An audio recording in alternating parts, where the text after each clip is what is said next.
It's morphin' time. Pterodactyl.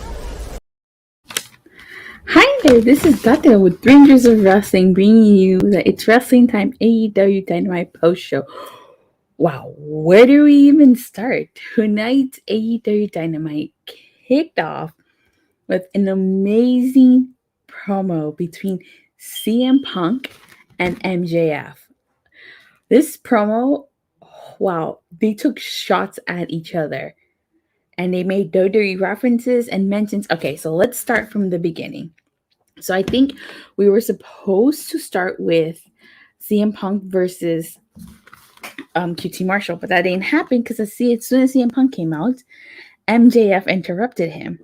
And he told him it doesn't feel good to get interrupted now, does it? And he said, no, it did not. So MJF told CM Punk that his feelings were hurt, and it was almost as bad as when he took the ball and went home. And MJF makes mention of CM Punk's pipe bomb, which we all know happened 10 years ago in the month of June. And it was basically him. It was, I'm pretty sure by now we've all seen the pipe bomb, but if you haven't, you need to check it out. So he makes note of that, which I thought was good. So after that, MJF says that CM Punk looks like a meth addict, and that he respects CM Punk's straight edge lifestyle, but that he named every other wrestler under the sun except for MJF. And then MJF basically ends with saying that he's gonna verbally destroy Punk faster than his UFC career. When he said that, oh my god, you could tell CM Punk felt that. You could tell he felt that because he did not look happy. I like that line. That was a freaking great line. Like, seriously, it was. All right, and then CM Punk countered by saying that he is disappointed and that at least he was a proper gentleman and introduced himself. Oh my god. So this next line was a good one too. He says that MJF is a less famous Miz. Holy cow, you could tell MJF felt that. He was not happy to hear that. And see, the thing is, a lot of people compare MJF to The Miz. Sure, The Miz has been around longer, but who's really better, Miz or MJF? But like I said, he was not happy to hear that. I actually liked that line. That was fantastic, if you ask me. All right. So MJF starts to quote CM Punk's pipe bomb. And he basically says that CM Punk, where's the CM Punk that he used to know? That he's more like PG Punk. And maybe he should start rapping the hustle, loyalty, and respect. And we all know who reps that. None other than John Cena. And he does the "you can't see me" gesture. But he says that he can see Punk. And that he has been busy making movies that no one saw or comic books that no one's reading. Now, I know CM Punk was in a movie. And I know he did. I think him and AJ Lee did comic books, if I'm not mistaken. I haven't seen any of CM Punk's movies. Have you guys seen CM Punk's movies? Because, I haven't.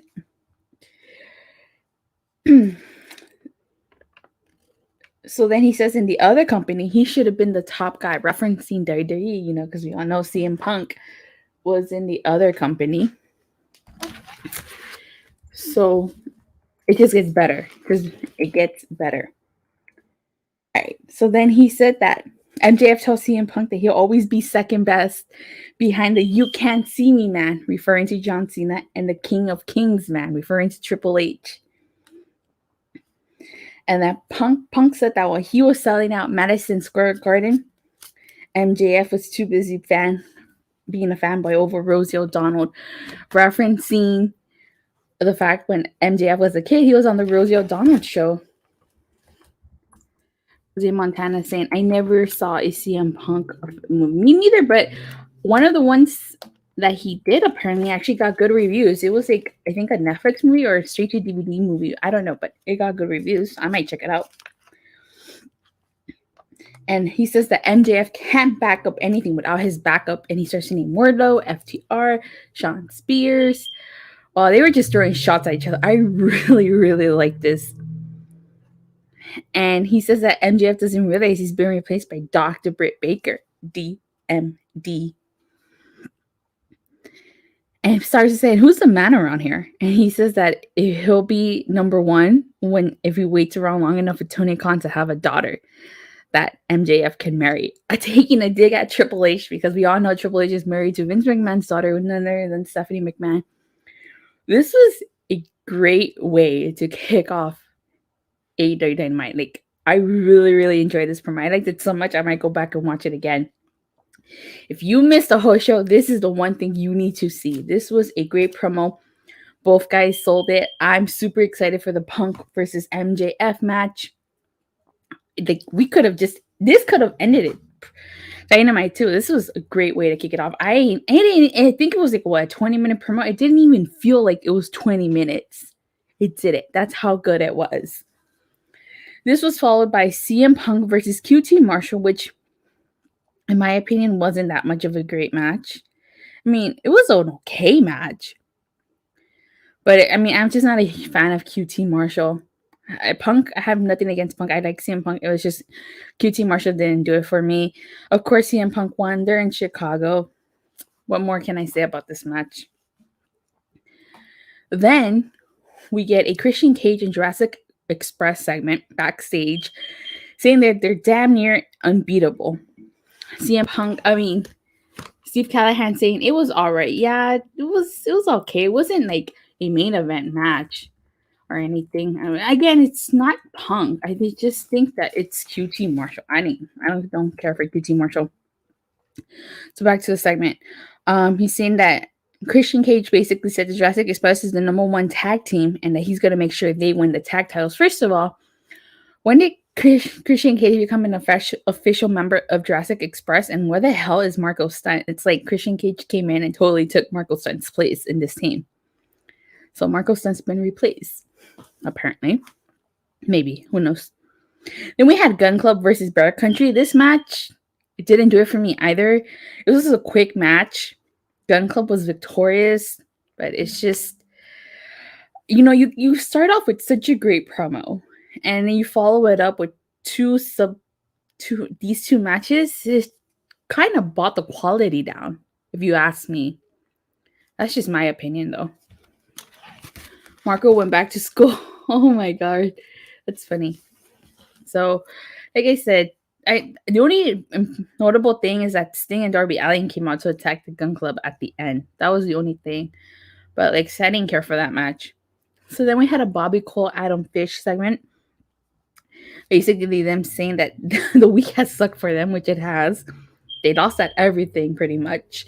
And that they're more than partners. They're best friends. And then who shows up? Best friends. They ask where Trent is. Yeah, where is Trent? Is he injured, I think? I think he's injured.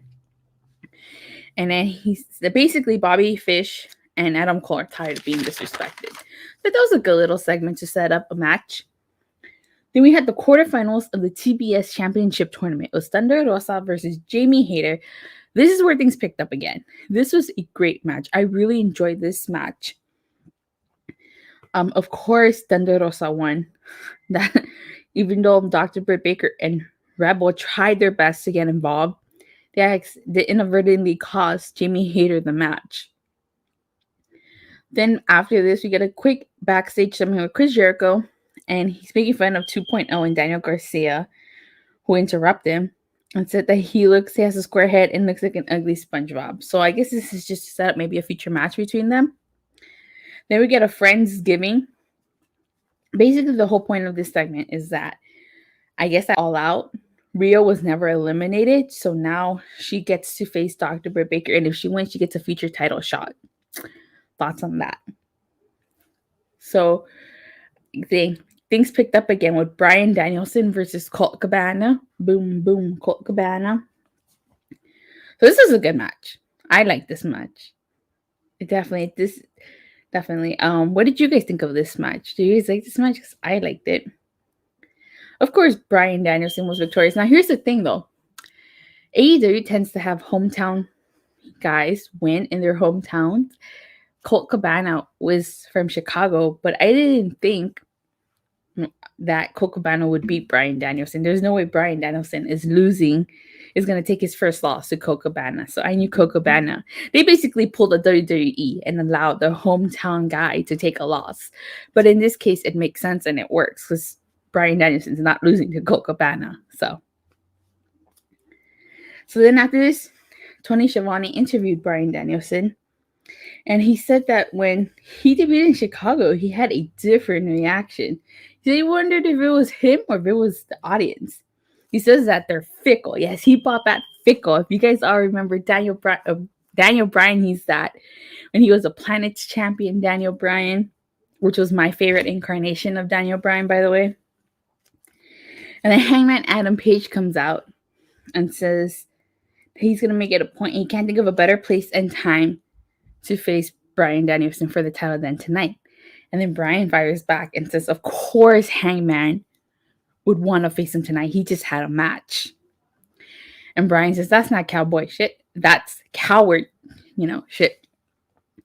And Hangman fires back and saying he is not leaving Chicago without a fight. And he lets Bryan take the first shot. Bryan slaps him. And it breaks out into a brawl. So I'm so excited. I cannot wait for Bryan Danielson versus Hangman Adam Page. That's going to be a great match. And in our main event for tonight, we had an 8-man tag match. It was the Lucha Brothers, or should I say Death Triangle, and Cody Rhodes versus Andrade and Ídolo, Malakai Black, and FTR. This was a great match. Really great match. Of Andrade, Malakai Black, and FTR picked up the win because Malakai Black spat something in Pac's face. One of my favorite spots was when Jose got taken down by Anderson and Tully. And that is how Dynamite closes. Wow. Fantastic show tonight, if you ask me. Really, it did. But before if I had to rate tonight's Dynamite, I'd give it a 4 out of 5. What about you guys? 4. What would you guys rate tonight's Dynamite? Now, before anybody slaps me or throws stones at me for giving it a 4 out of 5, when I'm sure some of you guys think the show was perfect, I didn't like or could care less about Gun Club versus Bear Country. I felt like that match about the quality of the showdown. And QT Marshall versus CM Punk, I thought wasn't all that great. Nothing against Punk. It was just QT Marshall just didn't do it for me. So that's why I'm giving the show a 4 out of 5. Steve Callahan gives it an 8 out of 10, and he says it was a great main event. Definitely was. It was a really fantastic show tonight, except for those two things that kind of brought the quality of the showdown. Richie 2007 says, I enjoyed the segment between CM Punk and MJF. Yeah, I did too. Getting my rocks ready. Rose. Daniel Clark says, pretty cool Dynamite overall. My favorite part was Sting luring Gunn and then Dari ambushing him. Really? I mean, that part was okay, but the match between the Gun Club and Bear Country just didn't do it for me, honestly. So I have to say, AEW Dynamite announced tonight that Battle of the Belts would be live Saturday, January 8th, which is the same day and time, which is the same day as Impact's Hard to Kill. I don't know why they scheduled their show the same day as Hard to Kill. I don't know if it's going to be on the same time, before or after, but I don't like the fact that they scheduled their show at the same day. I don't know if it's the same time yet, though. We'll have to wait and see. But yeah, what did you guys think of the show overall tonight? Okay, I was like, somebody make a gif of that, please. A gift of what? A gift of what? What, Daniel? Yeah, that like, I was thinking. Good show as always. Thanks, Steve Callahan. Well, with that being said, I did film my Morphin Mondays, which I should get released next month because, like I said, we are winding down in the year. Don't want to release too much content. Rosie Montana gave the show a 7 out of 10. 7 out of 10. Better than the last two shows. Definitely, I agree. This is a great Dynamite. I would be surprised if it doesn't hit the 1 million mark, honestly. what was he saying? Oh, yes, he's saying. So, Morphin Mondays is coming out next month, as well as Legacy of Power next month. I'm trying not to do so much. Let me see. Of Darby coming out of the darkness to give that Gunn that big bang. Yeah, definitely. I agree with you. That was like the only good thing of that segment. I didn't like that segment. Nice GIF. All right. And I'm currently on the road to 300 subscribers. Please help me get there. And I just want to thank everybody who has been watching and watched my live streams all this week. I did my first time. This is the first week where I did 6 live streams back to back. So your support has meant so much to me. Thank you guys all so much, from the East Coast to the West Coast, Central, wherever it is that you're watching right now. Again, please, all your support has meant so much to me.